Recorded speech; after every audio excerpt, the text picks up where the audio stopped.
केंद्र सरकार दिल्ली वालों के खिलाफ एक बहुत बड़ी साजिश रच रही है।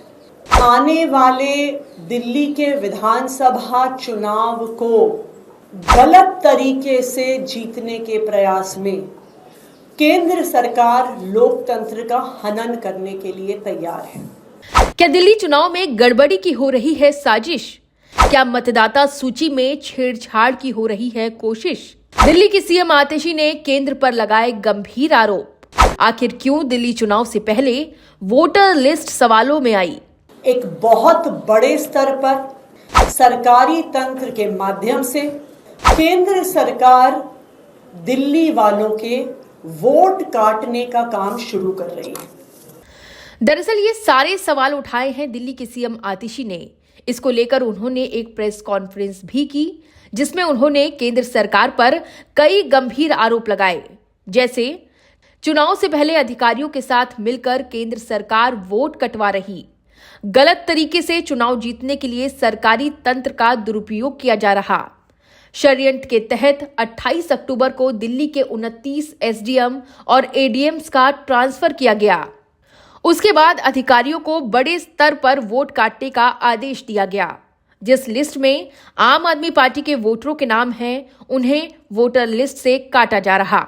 ये तमाम वो आरोप हैं जो दिल्ली की सीएम आतिशी की तरफ से केंद्र सरकार पर लगाए जा रहे हैं।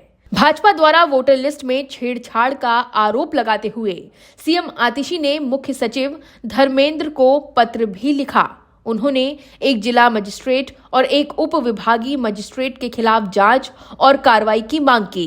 इसके साथ ही उन्होंने ये अपील भी की, अगर कोई भी अधिकारी आपको गलत तरीके से वोट काटने को कहे या आपको नए वोट बनाने से इनकार करे तो आप उसका वीडियो बनाइए और सीधा मुझे भेजिए, हम एक्शन लेंगे। मैं आज सभी टीवी चैनल्स के माध्यम से दिल्ली के सभी एसडीएम्स, एडीएम्स, एईआरओस, बूथ लेवल ऑफिसर से अपील करना चाहती हूँ।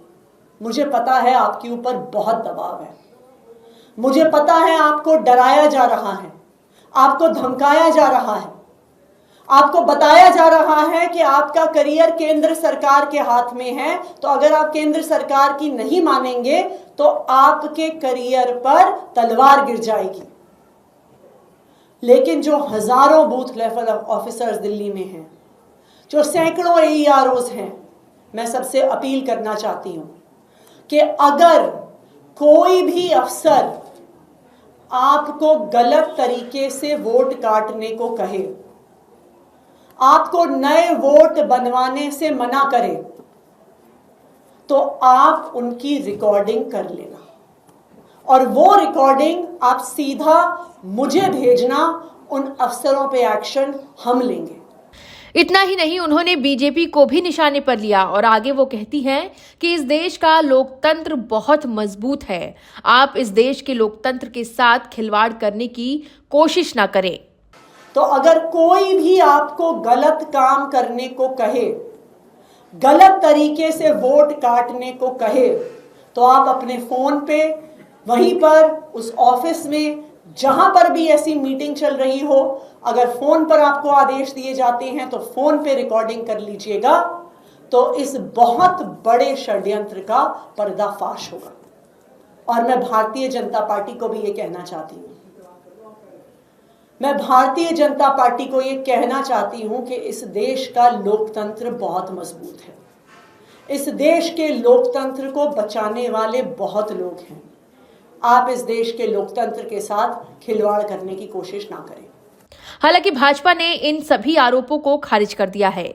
दिल्ली बीजेपी के अध्यक्ष वीरेंद्र सचदेवा ने कहा है कि आप कितने भी झूठे आरोप लगाते रहो, दिल्ली की जनता मन बना चुकी है कि दिल्ली में डबल इंजन की सरकार बनेगी। सीएम ने आज पीसी की है, उसमें आरोप लगाया कि जो भाजपा जो है वो अपनी हार देखकर मोकला रही है, अच्छी बात लेना। अगर दिल्ली में अवैध बांग्लादेशी हैं, अगर दिल्ली में रोहिंग्या हैं जो चोरी छुपे घरों में घुसे हुए हैं, अगर जांच पड़ताल हो रही है तो कष्ट क्यों हो रहा है? तकलीफ इसलिए हो रही है कि जमीन खिसक चुकी है, दिखाई दे रहा है दिल्ली से सत्ता निकल रही है। और अरविंद केजरीवाल तुम्हारे पापा को भगा तो भर चुका है। अब तुम कितना शोर मचाते रहो, कितने झूठे आरोप लगाते रहो। दिल्ली की जनता मन बना चुकी कि प्रधानमंत्री नरेंद्र मोदी के नेतृत्व में दिल्ली में डबल इंजन की सरकार बन रही है। बहरहाल दिल्ली में चुनावी सरगर्मियों के बीच आम आदमी पार्टी और बीजेपी के बीच आरोपों और प्रत्यारोपों का दौर शुरू हो चुका है। आपके इन आरोपों पर क्या है दिल्ली वालों की राय? जर्नलिस्ट इंडिया के साथ जरूर शेयर करें। दिल्ली से जर्नलिस्ट इंडिया की रिपोर्ट। इसके साथ ही देश दुनिया समेत तमाम छोटी बड़ी खबरें आप जर्नलिस्ट इंडिया की वेबसाइट पर जाकर भी पढ़ सकते हैं। लॉग इन करें www.journalistindia.com। Facebook, x handle, Instagram और लिंक्डइन पर भी आप जर्नलिस्ट इंडिया को फॉलो करें।